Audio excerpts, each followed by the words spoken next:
Subscribe to our channel and press the bell icon so that you never miss any video lesson from Rao's IAS Study Circle.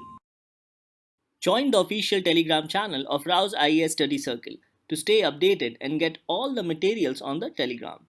The link to the channel can be found in the description box. Hello and welcome to Daily News Simplified, an answer to what, why and how of newspaper reading from our UPSC Civil Services examination perspective. Today let's take up some of the important news which has appeared in the New Delhi edition of the Hindu newspaper dated 30th of December 2021. The news to be taken up has been displayed on the screen and time stamping for the same has been provided in the description box below. So on this note, let's start our today's discussion from our UPSC prelims and mains perspective. Now the first news to be taken up appears as an article on page number 8. It says, a whiff of trouble in the Nord Stream pipeline, which runs from Russia to Germany under the Baltic Sea.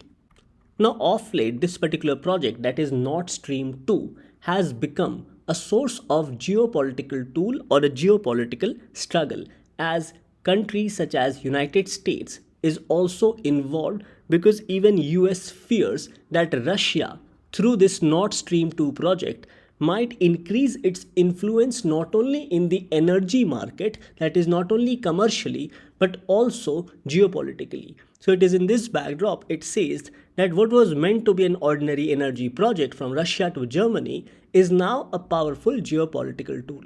Now another backdrop to this particular development was that former President of United States Donald Trump had imposed sanctions on any European Union company that was involved in completion of Nord 2 project. So US had placed sanction on any of the EU company which was involved in the Nord Stream 2 project. And in this regard, one of the Swiss company was involved in the project. Now the reason for sanction by former President Donald Trump was because of increasing share of business for Russia against American LNG, that is liquefied natural gas. And also US feared that through this Nord Stream 2 project, Russia would increase its sphere of influence in Europe through the energy market. So based on these apprehensions, former President Donald Trump had imposed sanction on any of the European companies which was involved in the completion of Nord Stream 2 project. Now, because of the sanction imposed by President Donald Trump, it impacted the relations between United States and Germany. And based on this, in May 2021, President Joe Biden issued a national security waiver to restore trust between the two countries, that is United States and Germany. So as of now, the sanction which was imposed by United States has been removed by President Joe Biden. Now this is important because Germany earlier had opposed these sanctions and stated that it was free to engage with Russia, especially with respect to energy market. Now this was also because of the fact of increasing prices of energy in European market. So based on these backdrop, let us understand what has been highlighted in this particular article, especially from the perspective of geopolitics. So this news becomes important both from your prelims and mains examination. In the prelims, mainly from the perspective of current events of international importance, and in the mains from the perspective of GS paper 2, especially under international relations. Now let's go through some of the important facts with respect to the Nord Stream 2 project. As you can see in this particular map, it runs from Russia's Vyborg and Ust-Luga to Germany's Lubmin.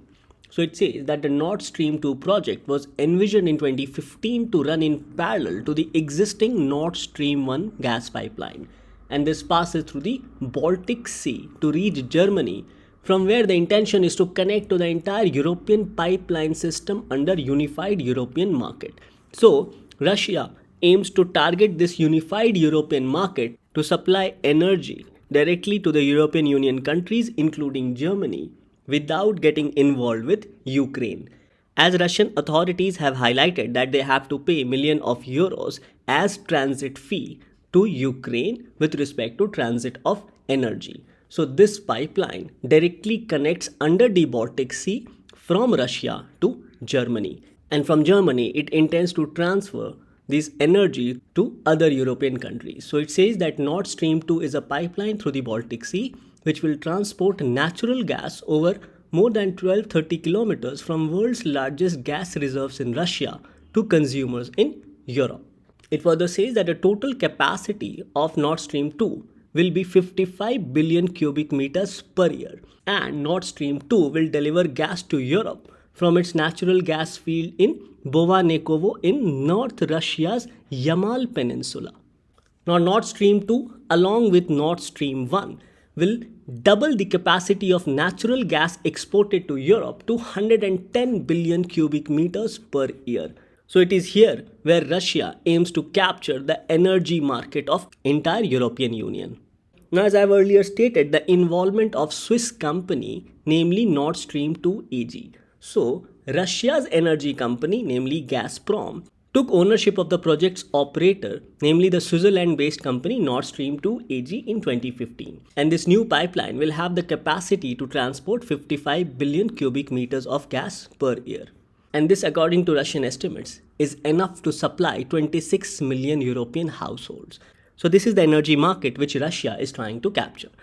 Now, there is an incentive as well with respect to supply of natural gas. It says that the secure supply of natural gas with its low CO2 emission will also contribute to Europe's objective to have a more climate-friendly energy mix with gas substituting for coal. So basically, this will also help in replacing coal, as natural gas will emit less CO2 or less carbon dioxide.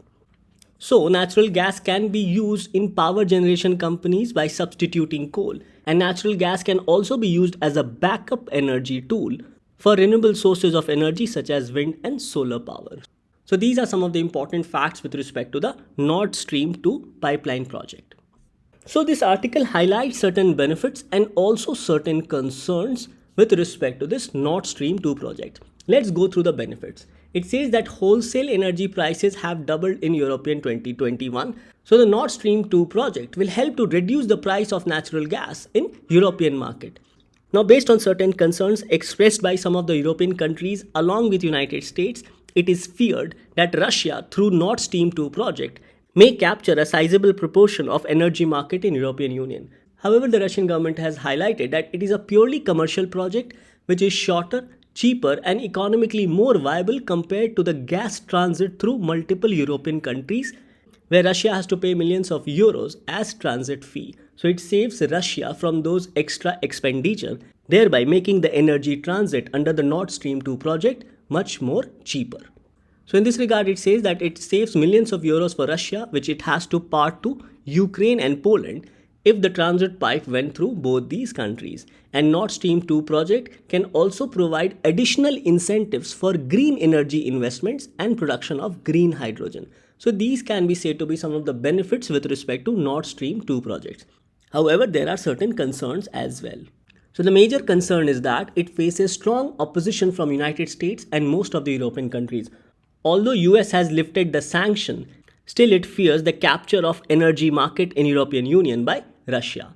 However, Austria, Germany, Hungary and Netherlands are not opposing the Nord Stream 2 project as it directly benefits these countries. Now, another concern is that this project awaits certification from Germany and other European countries. And this certification process can cause this project further delay, as the certification process requires resubmission of paperwork and renewed certification process. And in this regard, in December 2021, Germany's energy regulator highlighted that it would not make a decision on certifying Nord Stream 2 until at least the second half of 2022. Now, this has delayed the already completed project of Nord Stream 2. Another concern is that this project will give more leverage and bargaining power to Russia while dealing with Europe and its energy market. Further, Russia can use Nord Stream 2 project as a political weapon to put pressure on European security.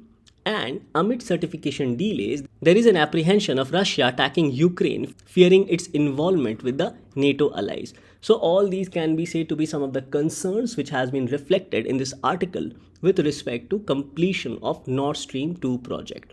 And because of these concerns, the author in this article says that what was supposed to be a normal gas pipeline project has become a tool of geopolitical conflict. So regarding this particular Nord Stream 2 project, you need to know certain basic facts with respect to your prelims examination And from your mains, you must be aware about the geopolitical developments which is taking place surrounding the Nord Stream 2 project. So with this understanding of Nord Stream 2 project, let's take up the next article for discussion. Now the next article for discussion appears on page number 10 and also in the section of text and context appearing on page number 2. Now this news is with respect to opening of the dairy sector and challenges therein. So this news on page number 10 talks about BKU, that is Bharatiya Kisan Union, against opening of dairy sector. It says that Farmers Union opposed potential deal with Australia, which talks about signing a comprehensive economic cooperation agreement between India and Australia, in which there is a likelihood of negotiation on free trade agreement on dairy products. So this will mean that dairy products from Australia can be imported to India at zero custom duty. And further, the same news has been highlighted in the text and context section, and it says a victory for the dairy sector. The government should remain guarded against temptations of free trade agreements like RCEP. So it mentions about the government to be guarded both against RCEP and also against Comprehensive Economic Cooperation Agreement. As under both these agreements, customs duty on import of dairy products can be brought down to zero, and this will impact the Indian farmers. Now the customs duty on various dairy products ranges from 30% to 60% and on an average comes to around 35%. So because of this imposition of customs duty, it forces the foreign firms operating in the dairy sector such as Nestle to buy milk from Indian farmers, because importing milk from Australia or say New Zealand becomes expensive for them. However, if we reduce this customs duty to zero, then it becomes easier for these foreign firms to import milk, say from Australia or New Zealand. So if the customs duty is brought down to zero, it will result in flooding of Indian market with foreign dairy products. This will reduce the price of dairy products within India, and overall it will reduce the profit margin of Indian farmers, which has also been highlighted by Amul. Now here it's important to note that after failing of the Trans-Pacific Partnership, both Australia and New Zealand are deprived of lucrative markets in the United States, and that is why both these countries have deeper interest in RCEP. And to compensate the Trans-Pacific Partnership, both Australia and New Zealand are eyeing the Indian domestic market for their dairy products. Now under RCEP, that is Regional Comprehensive Economic Partnership, there are 15 countries. Now these countries includes 10 members of ASEAN, that is Association of Southeast Asian Nation, which includes Brunei Darussalam, Cambodia, Indonesia, Laos, Malaysia, Myanmar, Philippines, Singapore, Thailand and Vietnam. Apart from these 10 ASEAN countries, there are also 5 regional countries with ASEAN has free trade agreements, and these include Australia, China, Japan, South Korea and New Zealand. Now one of the major concerns, especially for India, with respect to signing of RCEP is that under RCEP, tariffs must be brought to zero within 15 years, including agricultural and dairy products. Now this has become a cause of concern for Indian government. And because of this reason, opening up of Indian dairy sector, especially to Australia, will not be that easy. Now another fundamental difference with respect to the dairy sector in India as compared to Australia and New Zealand is that in India, the development in India has been mostly done by the cooperative sector, whereas in Australia and New Zealand, it is done on a commercial scale. So the cooperative sector or the cooperative model which has been adopted by India has benefited India's small and marginal farmers. However, the dairy sector in Australia and New Zealand operates on commercial or large scale, and increased production on massive level also results in proportionate savings. That is, it reduces their per unit cost of milk production. Further, there are also other factors which helps New Zealand and Australia, especially in the dairy business. These includes large grazing fields for the livestock, mechanized operations, and also high productivity of milch animals. So the fears for the Indian farmers as expressed in both these articles is that On an average, farmer in India receives rupees 30 per liter of milk. Now, if milk-based products are imported in India at zero customs duty, then this average price which is received by the Indian farmers will fall to rupees 19 per liter. So, opening of the dairy sector either under RCEP or under CECA becomes a major cause of concern, especially for the Indian farmers in the dairy sector. Now we know that RCEP binds countries to reduce their tariff to zero within the next 15 years. And as of now, India's average applied tariff for dairy products is around 34.8%. Now another interesting aspect is that with respect to global milk trade, the developed countries account for 79% of total export of milk, whereas the developing countries accounts for almost 80% of world's total milk imports. So clearly the developed countries exports milk on a large scale to the developing countries. And in this regard, the major players are United States of America, European Union countries, Australia and New Zealand. Now, as already highlighted that after falling of the Trans-Pacific Partnership, both Australia and New Zealand are deprived of their lucrative market in United States. And New Zealand exports around 93% of its milk production. So because of this aspect, both Australia and New Zealand have deeper interest in the RCEP agreements. Now even within India, the scenario after Operation Flood has changed, as Indian government has consciously encouraged the growth of private milk companies, and milk cooperatives are no longer seen as engines of growth. So even the government of India is promoting the private milk companies, and in this regard, policies have also been made favoring the entry of foreign dairy giants in Indian market, namely from New Zealand, France and also Switzerland. And this has been facilitated through joint ventures and mergers and acquisitions. Now still these foreign firms, because of the customs duty, are forced to buy milk from Indian farmers. So if the customs duty is brought down to zero, then they will be easily able to import milk from either Australia or New Zealand.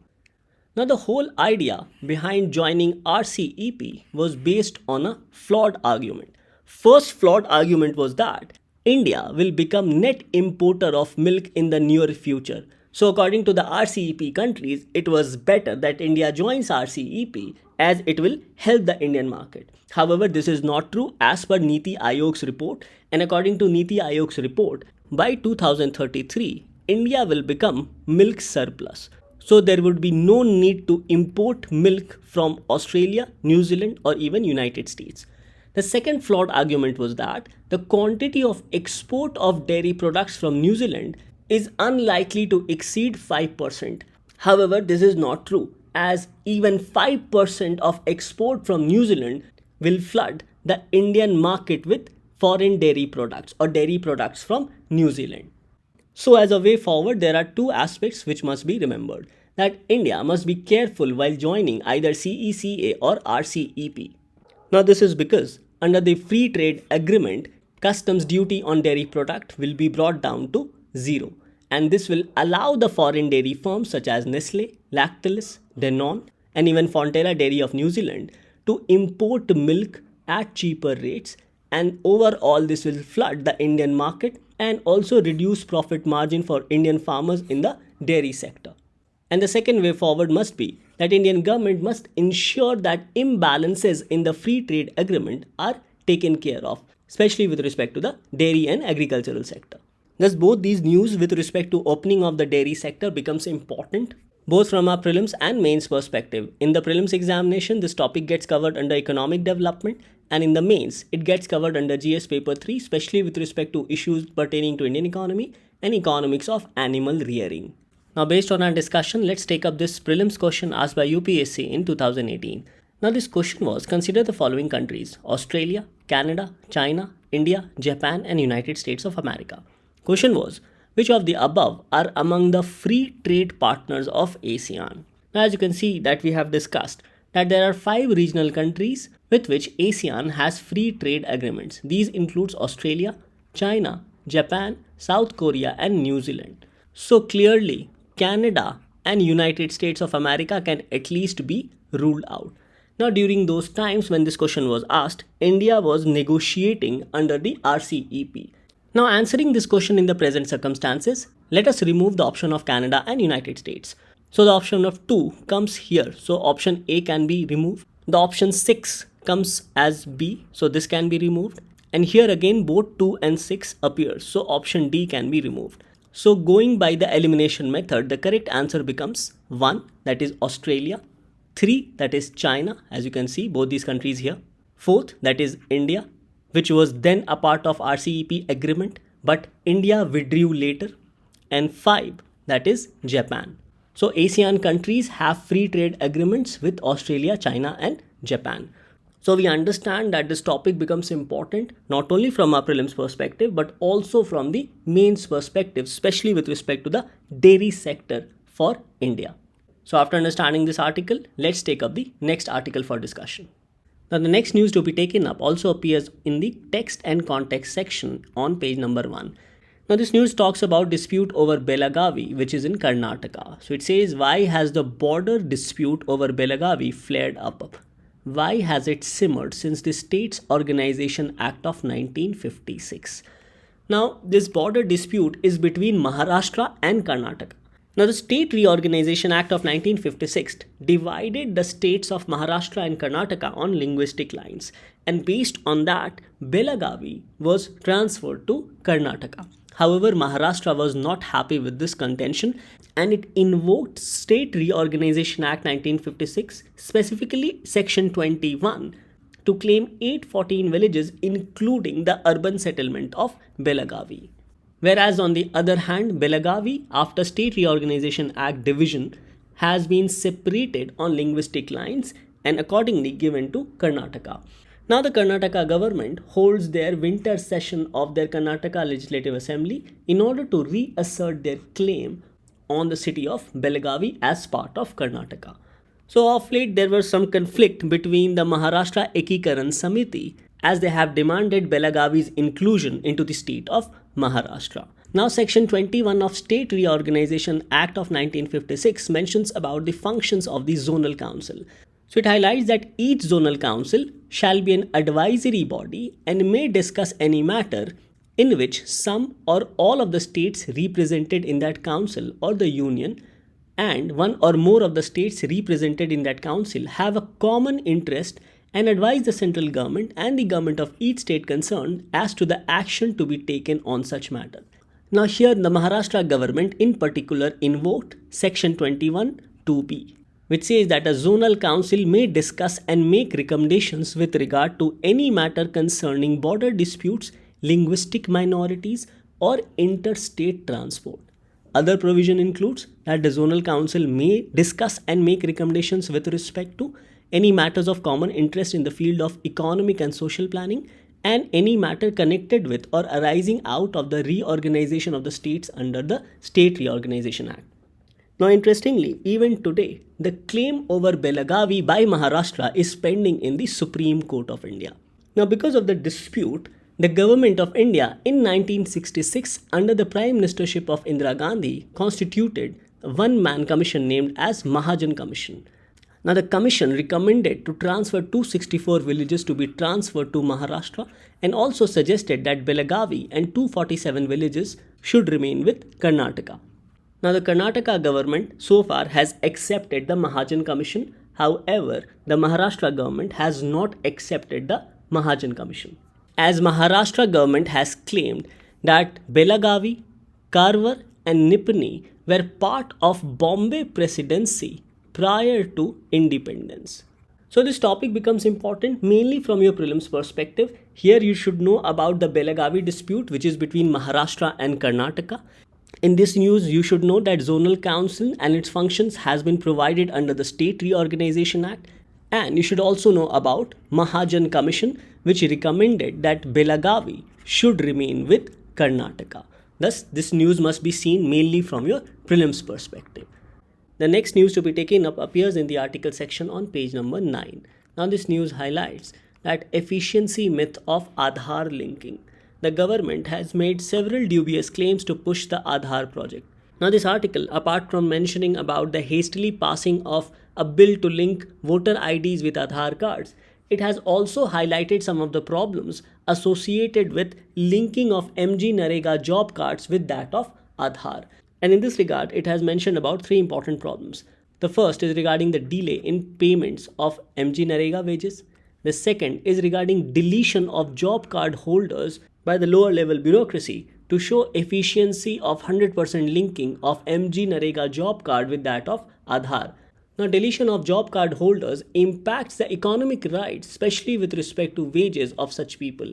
And lastly, this article mentions about opacity in the functioning of Aadhaar payment bridge system, which not only results in failure of payments, but at times also results in misdirected payments. So in this article, let us understand about the Aadhaar payment bridge system, that is ABPS. So the Aadhaar payment bridge system is implemented by National Payments Corporation of India, and this system is used by the government department and agencies for transfer of benefits and subsidies under the direct benefit transfer scheme, which has been launched by the Indian government. So Aadhaar number of people is used to provide them benefits and subsidies in their Aadhaar enabled bank accounts of the intended beneficiaries. Further, as per APBS, a person's Aadhaar number becomes their financial address. So in this sense, proper linking of their account number with their Aadhaar number is mandatory. Now, at times, it is here where the problem lies, because at times different Aadhaar number is linked to a different account, and this also results in failure of payments. It further says that APB system subserves the goal of financial inclusion and provides an opportunity to the government to attempt financial re-engineering of its subsidy management program. Now, through electronically transferring of benefits and subsidies to the account holders, the government on a large scale has been able to address the leakage of funds. So it says that implementation of Aadhaar payment bridge system has also led to electronification of a large number of retail payment transactions, which were earlier either done in cash or check. So according to the government, it has also addressed the issue of delay in payment. However, in this article, the author has contradicted this claim of the government. It further says that induction of a bank account into APBS involves two distinctive steps, both of which are meant to be based on informed consent. Now, this again becomes problematic because in number of cases with respect to linking of Aadhaar with MGNREGA job card, consent was not taken. So it says that the account must be seeded, that is linked with the customer's Aadhaar number, and then it must be connected to NPCI-Mapper, that is National Payments Corporation of India Mapper. Now this step is known as mapping. Now in cases of multiple accounts for the same person, the ABPS automatically sends money to the latest mapped account. So again, the issue of duplicity is also resolved. Now regarding the NPCI-Mapper, it is a repository of Aadhaar numbers maintained by Aadhaar payment bridge system, and this is used for the purpose of routing the APBS transactions to destination banks or to different banks. Now NPCI-Mapper uses the latest issuer identification number of the bank in which customer has seeded their Aadhaar number to transfer benefits and subsidies in their bank account. However, there are certain problems which are associated with seeding and mapping of Aadhaar details. So before going into the problems, it's important to understand that seeding is different from mapping, as seeding means linking the account number to the Aadhaar number, whereas in the second stage, the linked account number must be connected to the NPCI-Mapper. So the first problem highlighted is with respect to multiplicity of accounts. So it says that under Jan Dhan Yojana, multiple accounts were opened and were seeded with Aadhaar without proper verification. Now this haphazard linking continued as the government wanted to bring all direct benefit transfer payments like pensions, scholarship, subsidies, MGNREGA wages, etc. under the Aadhaar payment umbrella. So this led to multiplicity of accounts, as number of accounts or multiple accounts were opened under the Jan Dhan Yojana, and these accounts were opened without proper verifications. So in order to meet the target of the government, various departments started sending bulk list of bank accounts and Aadhaar numbers to the banks for accelerated Aadhaar seeding, that is linking of account with that of Aadhaar number of an individual or the beneficiary. So meeting the seeding targets was top priority and due verification was again overlooked. But this problem was later rectified by making eKYC norms compulsory. Another problem associated with seeding and mapping of Aadhaar details is lack of consent. Now, as you have seen that multiple accounts were opened under Jan Dhan Yojana without proper verification.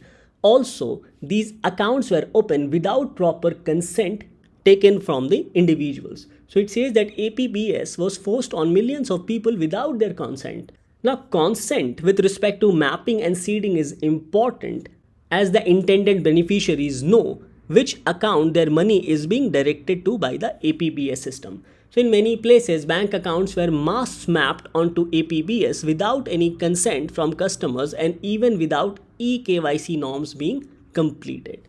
And lastly, there are also opacity surrounding the APBS and consequent dilution of accountability.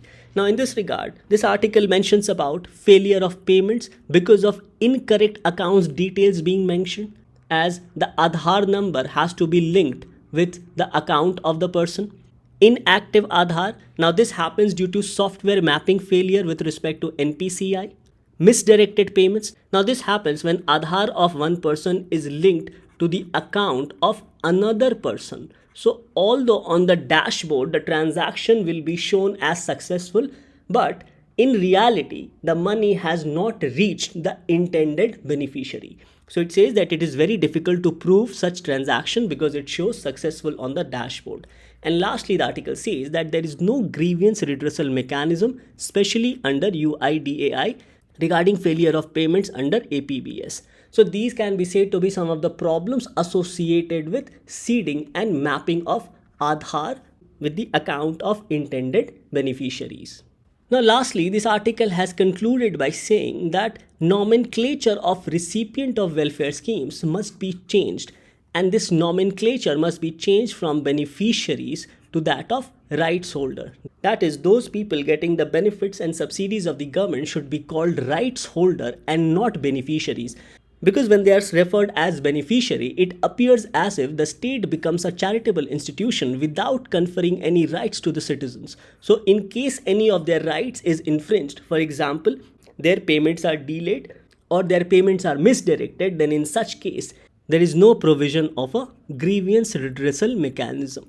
So according to the author, these beneficiary must be referred as rights holder, as it will ensure that the technologies such as APBS, which is adopted by the state, must have imbibed democratic principles of transparency, accountability, and also participation. So according to the author, in the present mechanism of Aadhaar payment bridge system, the aspect of grievance redressal does not exist. Now this topic becomes important from the perspective of polity and governance under GS paper 2.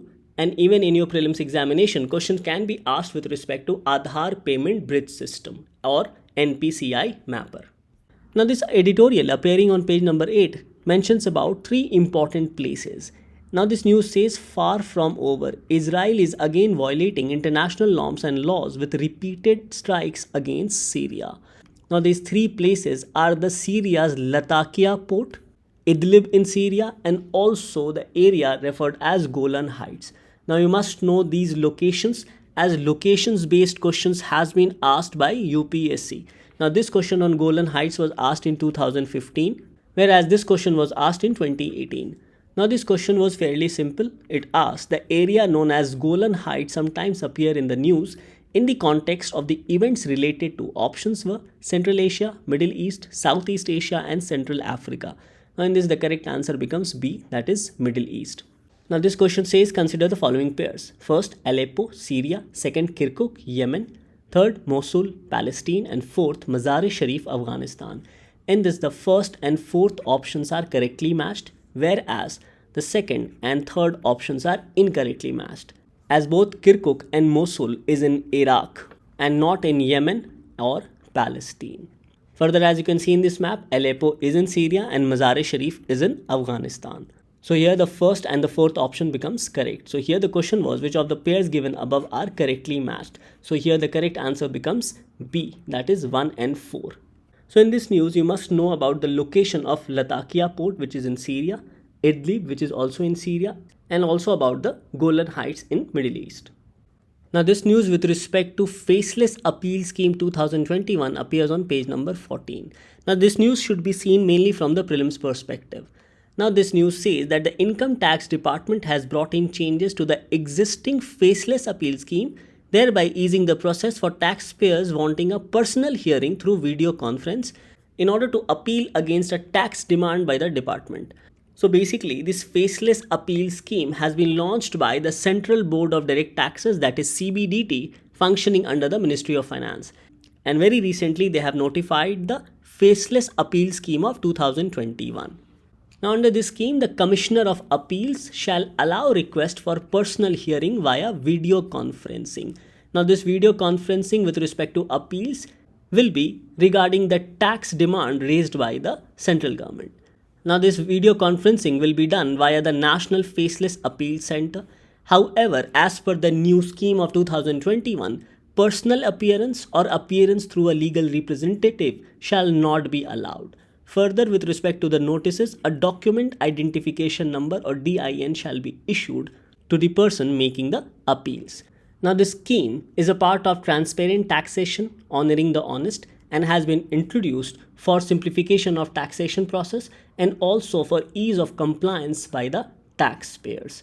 So you must remember that the Faceless Appeal Scheme 2021 and also the earlier Faceless Appeal Scheme was introduced or notified by the Central Board of Direct Taxes under the Ministry of Finance. So with this, let's take up the question for the day. Now based on our discussion, this becomes your practice question for the day. The question is, Latakia port was in news recently. It is situated in which of the following countries? Options are A. Iran, B. Iraq, C. Saudi Arabia, and D. Syria. Now coming to the answer of yesterday, the question was, consider the following statements. Kachatiyu Island is of volcanic origin and is located in the Lakshadweep Sea. No, this is incorrect as it is located in the Park Strait. Second, there is a dispute over this island between India and Sri Lanka because it was ceded to India by Sri Lanka, but still the terms of conditions regarding the fishing rights are not clear. No, this statement is also incorrect. So here the question was, which of the statements given above are correct? So here the correct answer becomes D, that is neither one nor two. So with this we come to an end to today's discussion. Thank you for watching DNS.